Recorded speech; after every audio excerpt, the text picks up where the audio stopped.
Hi everyone, Assalamu alaikum. Welcome to my cooking studio.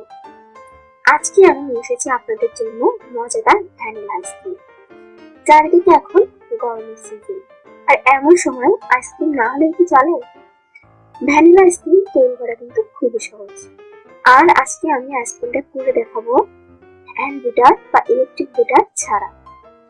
Vanilla ice cream তৈরি করার জন্য আমার লাগবে কাস্টার্ড গ্লাকাস। আমি এক প্যাকেট কাস্টার্ড গ্লাকাস নিয়ে নেব। একটা প্যাকেটে দুইটা ছোট ছোট স্ল্যাশে কাস্টার্ড গ্লাকাস থাকে। যে কোনো মলে আপনারা এটা পাবেন। দোকানের মতো আইসক্রিম তৈরি করার জন্য কিন্তু কাস্টার্ড গ্লাকাস অবশ্যই প্রয়োজন। আমি এক প্যাকেট কাস্টার্ড গ্লাকাস নিয়ে নিয়েছি একটু বলে। এবার আমি এর ভিতরে দিয়ে দিব হাফ কাপ দুধ। আর দুধটা কিন্তু অবশ্যই ঠান্ডা হতে হবে। ডাল ঘুটনি দিয়ে আমি এই আইসক্রিমটা তৈরি করব। যে কোনো মলে বা দোকানে এটা কিন্তু পাওয়া যায়। এভাবে নিচের দিকে ট্যাপ করলে এটা ঘুরতে থাকে। এটার ফলে আমার ক্রিমটা খুব সুন্দর হবে। এবার আমি দিয়ে দেবো আইসিং সুগার। আমি এখানে 1/3 কাপ আইসিং সুগার ইউজ করব। এভাবে বারবার ট্যাপ করতে হবে, জোরে জোরে ট্যাপ করতে হবে। এর ফলে ক্রিমের থিকনেস চলে আসবে।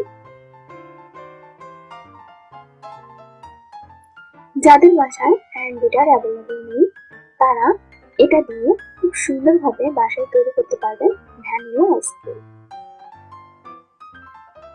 এভাবে জোরে জোরে ট্যাপ করতে হবে। এর ফলে একটি ক্রিমি ভাব দেখুন এর ভিতরে ফিট হবে।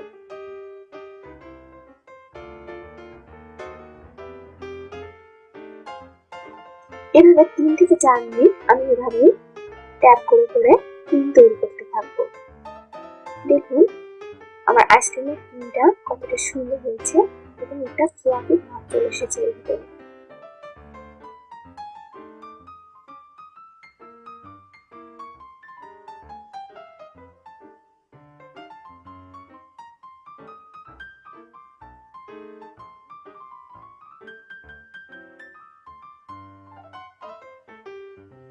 আর কিছু সময়ের মধ্যে আইসক্রিমের ক্রিমটা পারফেক্ট হয়ে যাবে।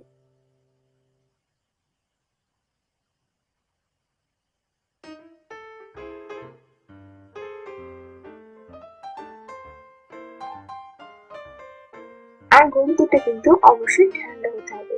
গরম দুধ দিয়ে কিন্তু আইসক্রিমটা হবে না। আমি দুধটা জ্বালিয়ে নিয়ে নর্মাল ফ্রিজে এটা ঠান্ডা করে নিয়েছিলাম।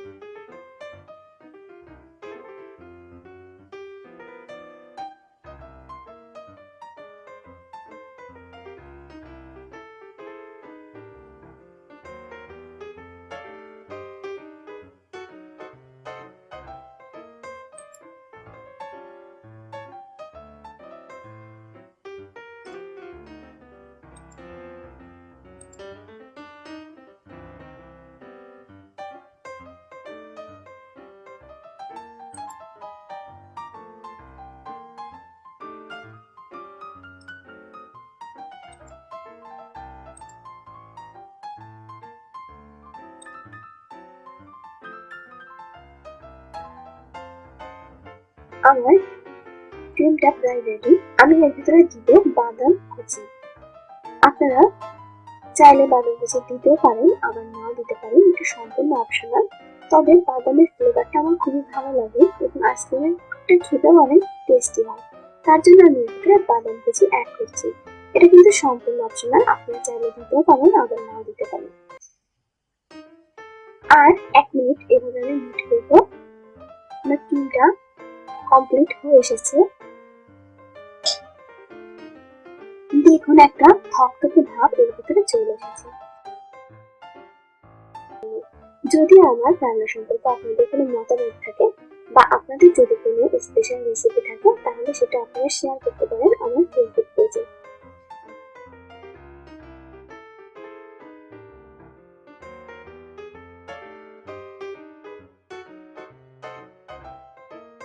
এবার আমি এটা একটি মোল্ডে ঢেলে নেব।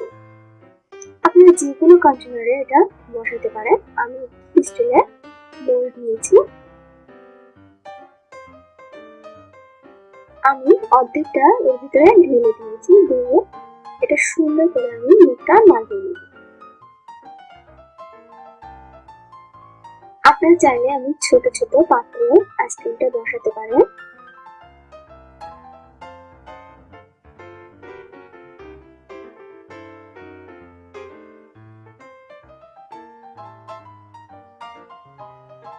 সব আইসক্রিমের পাত্রগুলো আমি আইসক্রিমের ব্যাটারটা ঢেলে দিয়ে 6 থেকে 7 ঘন্টা ডিপ ফ্রিজে এটা রেখে দিব, এটা জমাট বাঁধার জন্য। 6 থেকে 7 ঘন্টা পরে দেখুন আমার আইসক্রিমটা একদম জমে গিয়েছে। এবার আমি এটা তুলে পরিবেশন করব। আপনারা বিভিন্ন ভাবে আইসক্রিমটা পরিবেশন করতে পারেন, এইভাবে ছোট ছোট গুলে সুন্দর করে আপনারা পরিবেশন করবেন আইসক্রিমটা এবং করে নেবেন সকলের মঞ্জে। আশা করি আমার রান্নাটা আপনাদের আজকে ভালো লেগেছে। যদি আমার রান্না আপনাদের ভালো লেগে থাকে অবশ্যই আমার চ্যানেলটি সাবস্ক্রাইব করবেন এবং কমেন্ট শেয়ার করতে ভুলবেন না।